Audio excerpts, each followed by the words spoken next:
Hello mga ka-viewers! So, ngayong hapon, nandito kami sa Iloilo Fishing Port. Magpapaluto kami ng sigang tsaka ihaw. As you can see, maraming nag-aabang, magpapaluto din. Masarap kasi dito kumain. Lalo na kasama yung pamilya. Ayan. Maraming bakante. Pero yung iba, puno.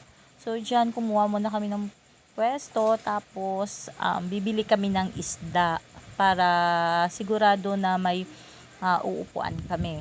So tingnan natin dun sa loob, yung mga sa market talaga, yung pagbibilhan natin ng isda, kung magaganda ba talaga yung mga isda nila.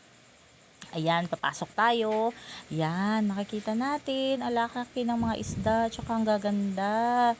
So, naghahanap kami dyan ngayon ng iihawin. Ayan, yung bukaw-bukaw kung tawagin, tilapia, tsaka isda para sa pansigang namin. Pero mas masarap talaga yung bukaw-bukaw para sa ihaw.